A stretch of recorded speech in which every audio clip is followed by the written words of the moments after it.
उर्दू पर।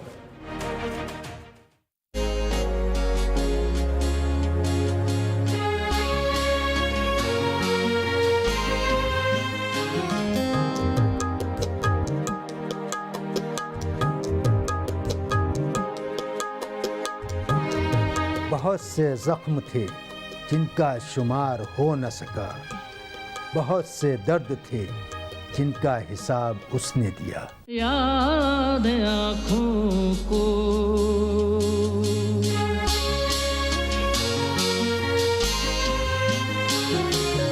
याद आँखों को अब तक रोज़े रोशन देखना, याद आँखों को अब तक रोज़े रोशन देखना। सुबह सादिक से दमकता घर का आंगन देखना, याद आँखों को एक परछाई सी लहराती है दिल के आसपास, एक परछाई सी लहराती है दिल के आसपास,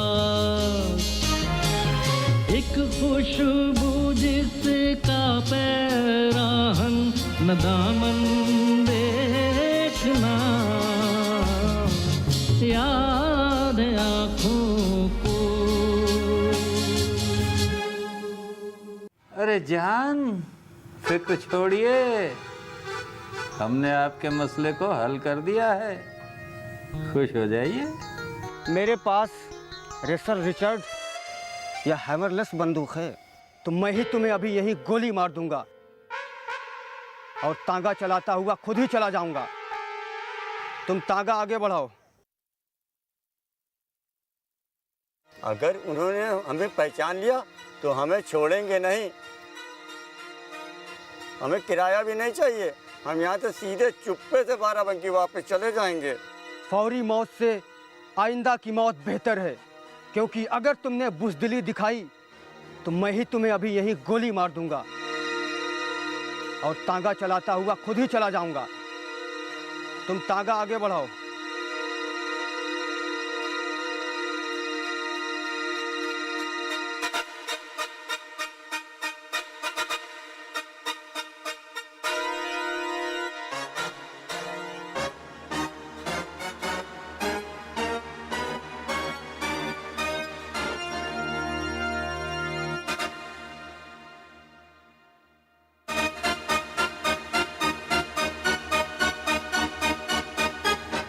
तांगा ठीक से लगा दिया है ना साए में?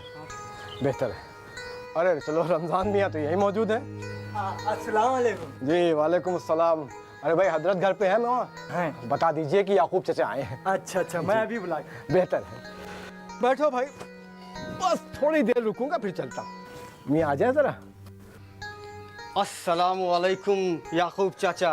वालेकुम अस्सलाम मियाँ, और सब खैरियत? जी, तशरीफ़ रखिए। जी शुक्रिया। कहिए मियाँ, कैसे याद किया? हुजूर, मैं तो खुद ही हाजिर हो रहा था, लेकिन फिर मैं गाफिल हो गया। जी याकूब चाचा, एक छोटे से मशवरे के लिए आपको बुलाया था। जी बिल्कुल, हुक्म कीजिए। अरे भाई रमज़ान, कुछ चाय वगैरह? जी हुजूर। मियाँ, ऐसा है कि आप जरा तांगे के पास बैठिए, मैं अभी आया। चलिए। तो वाकया ये है याकूब चाचा जी कि आज सुबह जब मैं शिकन आलूद कुर्ता पजामा पहन के हुक्का पी रहा था जी। और यही कोई गांव के एक दो मजदूर मेरे साथ बैठे रहे होंगे, हाँ। तभी अचानक कच्चे गलियारे से एक बी आस्तीन कार खिलौने की तरह दौड़ती हुई नजर आई। अरे हुजूर, किसी अंग्रेज की होगी। जी हाँ, मुझे बड़ी हैरानी हुई। इस रास्ते पर मोटर कार तो क्या, मोटरसाइकिल तक तो नजर नहीं आती। कुछ पैदल चलने वाले आदमी या अनाज से लदी हुई टैटू या बैलगाड़ी ही आया जाया करती है।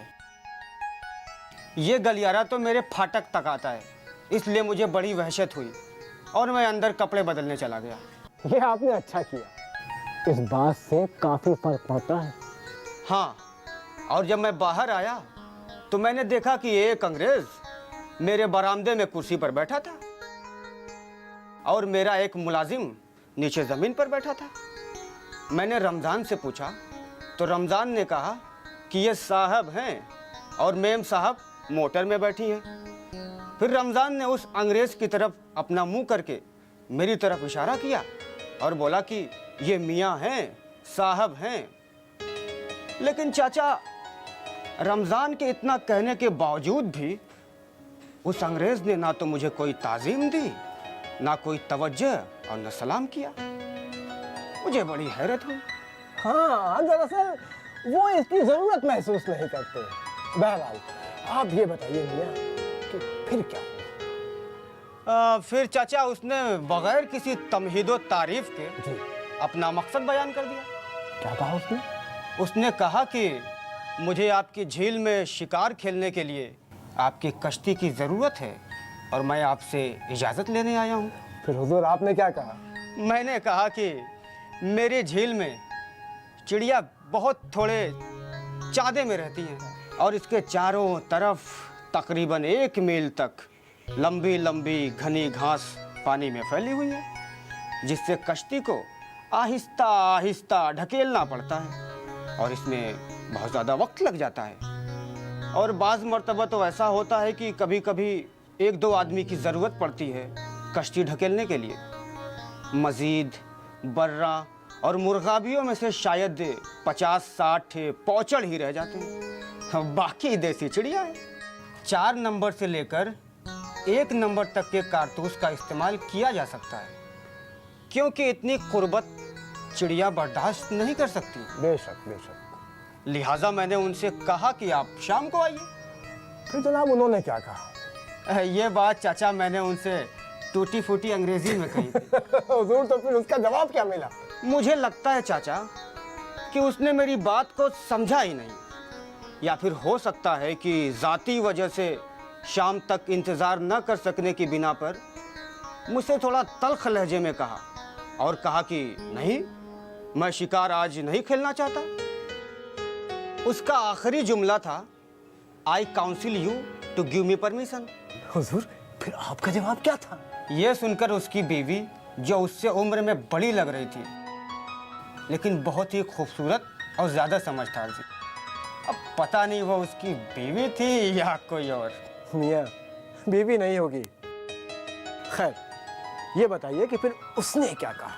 वो अपने शौहर से बोली, he is the right man and you should listen to his advice.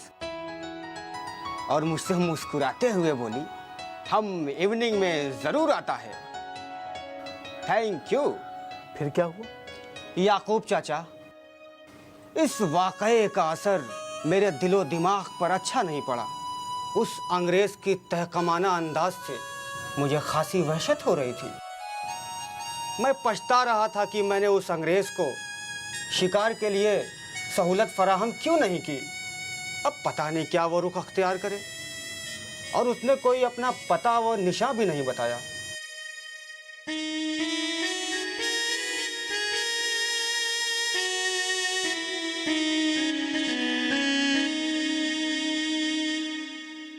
मियाँ, आपने उस अंग्रेज के साथ अच्छा बर्ताव नहीं किया।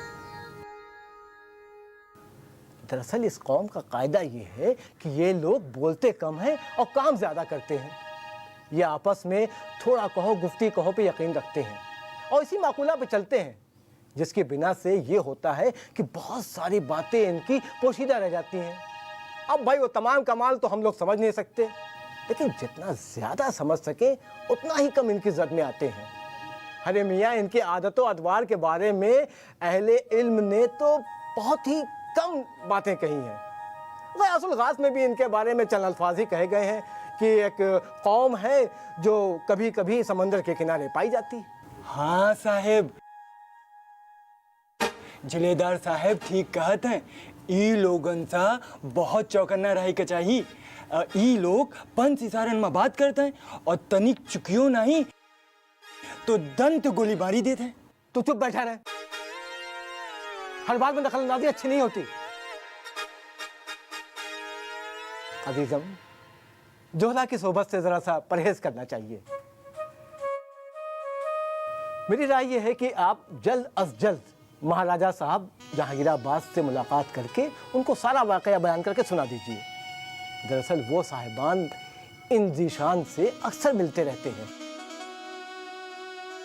रही बात छोटे राजा बेबी मियाँ, तो वो कम अंग्रेजी दा होने के नाते एक बार तो मुश्किल में पड़ चुके हैं। अच्छा मियाँ, अब इजाज़त दीजिए, वक्त बहुत हो गया, मुझे भी ज़रूरी काम था। जब राजा साहब के यहाँ जाइएगा तो याद करके भाई मुझे ज़रूर इत्तला कर दीजिएगा आप।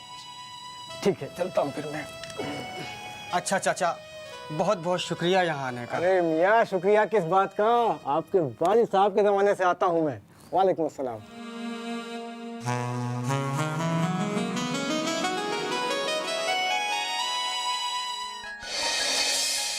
फिर क्या हुआ? आप गए महाराजा साहब के पास? नहीं, क्योंकि उसी रोज अंग्रेज शाम को आ गए थे और शिकार खेलने की मेरी कहानी बड़ी दिलचस्प है।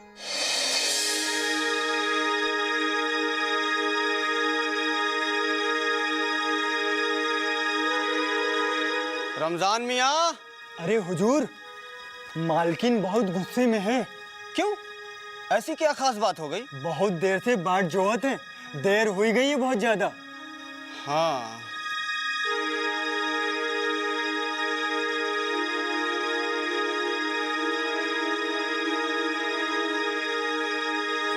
आखिर तुम ये हरकतें कब छोड़ोगे? लगता है बेगम साहिबा हमसे नाराज हैं। ये बताइए, कैसी हरकतें? अच्छा, अब तुम अनजान बन रहे हो। घर में तुमने मालिन और मीरासनों का तूफान मचा रखा है। मालिन मेरे लिए फूलों के गजरे बना रही है और मीरासनें बज़ाहिर गज़लें गा रही हैं, और तुम सबको इनाम बांट रहे हो। और अब तुमने रात को गायब होना भी शुरू कर दिया।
बेगम, आप रो रही हैं? देखूं, आपकी आंखें नम क्यों हैं? नहीं तो अब मैं कहाँ रो रही हूँ? तो फिर आपकी आंखों में आंसू क्यों? मुझे माफ कर दीजिए, मुझसे गुस्ताखी हुई है। नहीं, बिल्कुल नहीं। ये आपका हक है और मेरी मजबूरी। क्या कहा आपने? एक बार फिर से कहिए। दुनिया की हर औरत के सामने उसके शौहर की यही हालत रहती है। ये बात गलत नहीं है, लेकिन बेगम, आपकी आंखें नम नहीं होनी चाहिए। मैं कब से आपका इंतजार कर रही हूँ। जहन में कितनी तरह की बातें मौजूद हैं। फिर आपको देखते ही मेरा गुस्सा फूट पड़ा और बेसाख्ता ज़बान खुल गई। बेगम, आप जानती हैं, जब से मैं अलीगढ़ से वापस आया हूँ, मैं अपने पुराने दोस्तों से मिलने के लिए तजदीद मुलाकात करना चाहता हूँ, लेकिन कोई भी मुझे अपनी जगह पे सही व सालिम नहीं मिला। अल्लाह, क्यों? अब अब उन्हें क्या हो गया? कोई खुश्क मिजाज बिजनेसमैन बन गया, कोई नेतागिरी में मसरूफ हो गया और कोई वली अल्लाह बन गया। मैं जब उनसे मिला तो मैं बहुत मायूस हुआ। मैं सोचने लगा कि इन लोगों को क्या हो गया और कहाँ चले गए। कुछ लोग तो टेढ़े मेढ़े हो गए। मैं शिकार खेलकर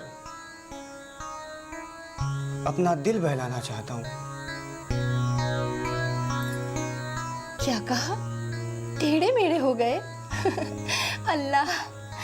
चलिए खाना खाते हैं। हाँ हाँ चलिए। मुझे मालूम है कि आपने भी हमारे बगैर खाना नहीं खाया होगा।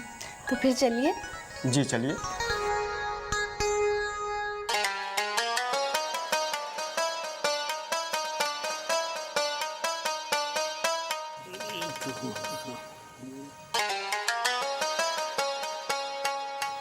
अस्सलामु अलैकुम। वालेकुम अस्सलाम। आओ मियाँ, अलीगढ़ से कब आना हुआ? मियाँ ये तो आपकी मोहब्बतें हैं जो अलीगढ़ से खींच लाई। अच्छा, तशरीफ तो रखिए। जी शुक्रिया। मियाँ, मैं आपसे वो रोम के मौलाना के बारे में कुछ जानना चाहता था। मैं ये भी जानता हूँ तसव्वुफ के बगैर मौलाना के बारे में जानना मुकम्मल नहीं होगा।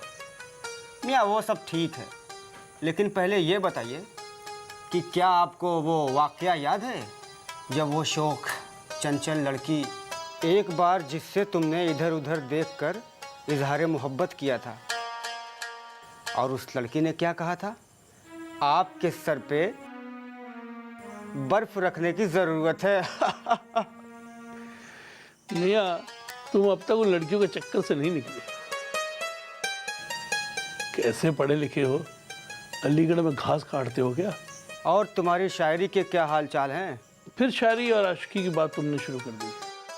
जब मैं नव उम्री में था तब ऐसे शेर पढ़ लिया करता था। अब तो मैंने तर्क कर लिया। कभी कभी तबीयत मौजू होती है तो नात ये शेर कह लेता हूँ।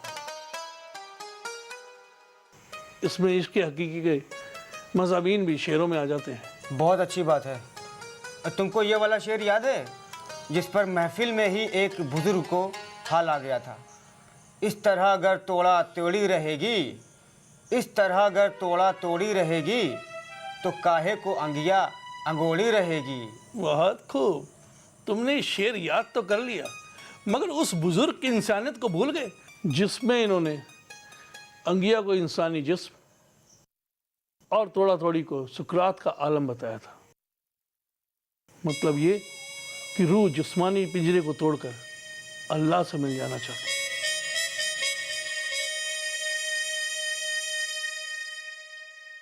ये पैरोडी मेरी तसनीफ नहीं है। तुम यही फिजूल की बातें करने मेरे पास आए हो। इन्हीं फजूलियात से तो तुम्हारी याद वाबस्ता है। मैं जब याद माजी और फ़िक्र फ़र्दा से निढाल होता हूँ तो तन्हाई में वो बीते हुए कल, वो गुज़रे हुए लम्हात जो मैंने तुम लोगों के साथ गुजारे हैं, उसे याद करके खुश हो जाता हूँ। वाह मियाँ वाह, खुश होने के अच्छे बहाने। चलो मैं ज़रा 2 रकात नमाज पढ़ लूँ, फिर मिलता हूँ आपसे।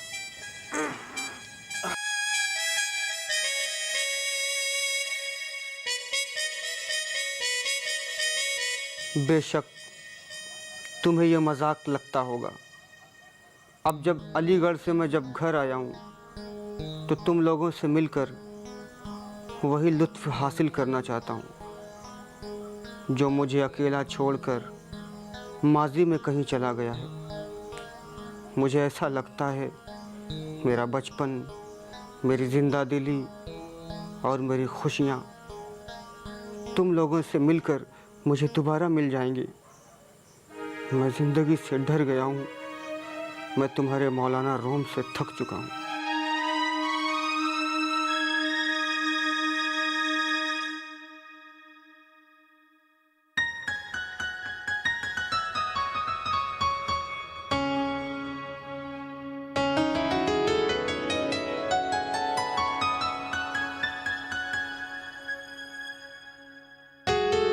क्या मुताला हो रहा है बेगम?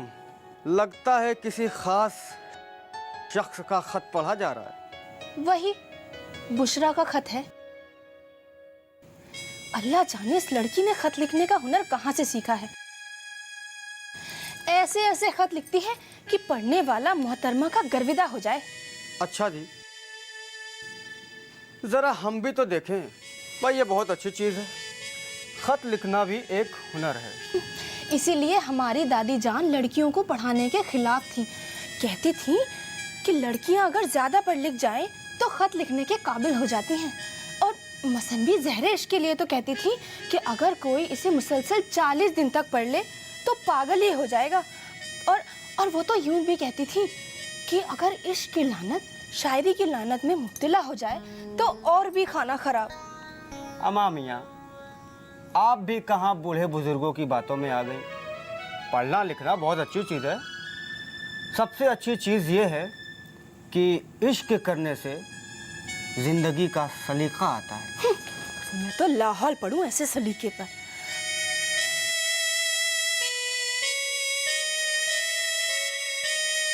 पर जनाबे आली, जरा ये तो बताइए कि मुझसे छिपकर आपने अपनी तस्वीर कब भेज दी? बेगम, आपकी सहेली बहुत बड़ी लफाज है। भला मैं क्यों अपनी तस्वीर भेजने लगा?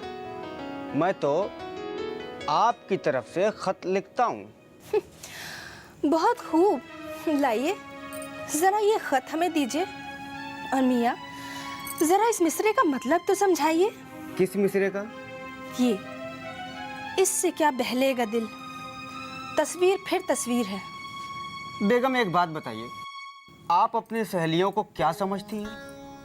आलमगीर, नरंगे ख्याल और इस्मत रिसाले में छपे शेरों के इक्तिबास, रविश सिद्दीकी, एहसान बिन दानिश और मजाज, सबसे बढ़कर अख्तर शिरानी की पूरी नज़में याद हैं। अरे भाई, होगा उन्हीं में से किसी एक का। फिर भी आप लिख भेजिए करारा सा जवाब, और मैं देखूं कि बड़ी बी को किसी चीज की जरूरत तो नहीं। आपको चाय की कोई ख्वाहिश है? अब आप कह रही हैं तो पी लेते हैं। जी अच्छा।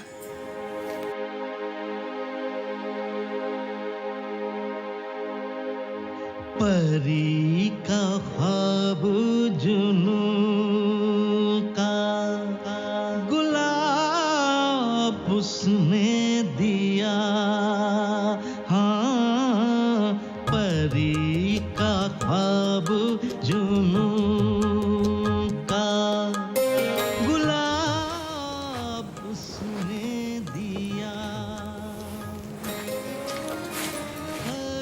जी चाय। शुक्रिया। अजाब उसने दिया, परी का ख्वाब जुनू का गुलाब उसने दिया।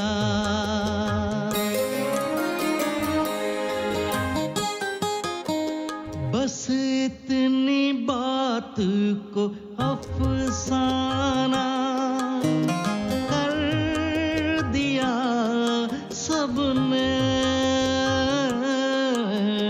बस इतनी बात को अफसाना कर दिया सबने।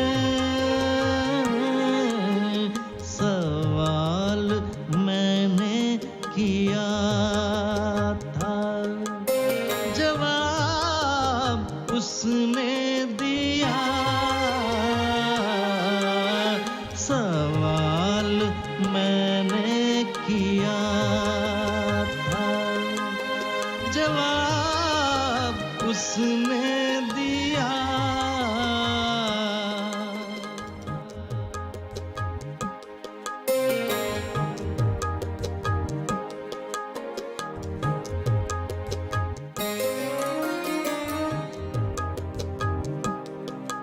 इस खत किताबत से तो मैं तंग आ गई हूँ। इस लड़की के पास तो जैसे और कोई काम ही नहीं है। और आप जनाब भी कुछ कम नहीं है। क्या? मेरा मतलब है कि वो खत ही इतने लिखती है कि जवाब तो देना ही पड़ेगा ना। मगर जनाब, जरा ये तो बताइए कि उसे कैसे पता चला कि आपकी अलीगढ़ रिसाले में नौकरी हो गई है और अब आप अलीगढ़ जाने वाले हैं? बेगम, आप भी हद कर देती हैं। आप ये बताइए कि आपको कैसे पता कि उसे इस बात का इल्म है? कैसे पता? तो जरा ये नज्म सुनिए। मेरे सरो नाज अभी न जा, मेरे दिल नवाज अभी न जा, अभी माहताब है चरख पर, तुझे माहताब न देख ले। मैं ये डर रही हूँ कि कहकशां तुझे बेनकाब न देख ले। ऐ शब दराज अभी न जा, मेरे सरो नाज अभी न जा, मेरे दिल नवाज अभी न जा। नज्म तो बहुत उम्दा है। अच्छा, पर मुझे तुम्हारी शेर व शायरी में कोई दिलचस्पी नहीं है। बल्कि मैं तो अक्सर ये सोचती हूँ कि काश तुम अपनी जायदाद की देखभाल और जमींदारी के काम में ज्यादा दिलचस्पी लेते। मगर तुम बेचारे तो अपना कीमती वक्त सर्व करके घंटों मुस्कुरा के मेरी तरफ से खत लिखते हो। पर मुझे तुम कितना चाहते हो ये सोचकर मुझे तुम्हारी मोहब्बत पे तरस आता है।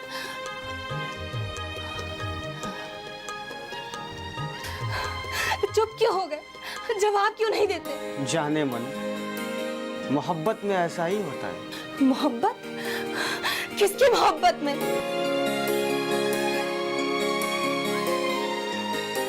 क्या मैं तुम्हारे अलावा भी किसी से मोहब्बत कर सकता हूँ?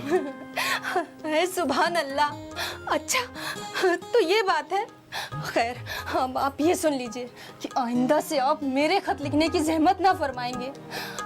याद आँखों को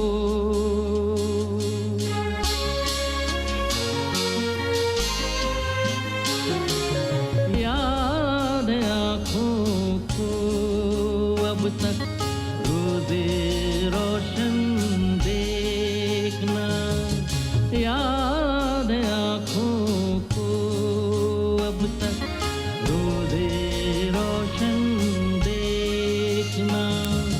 सुबह सादिक से दमकता घर का आंगन देखना, याद आँखों को एक परछाई सी लहराती है दिल के आसपास, एक परछाई सी लहराती है दिल के आसपास, एक खुशबू जिसका पैराहन न दामन देखना, याद आँखों को।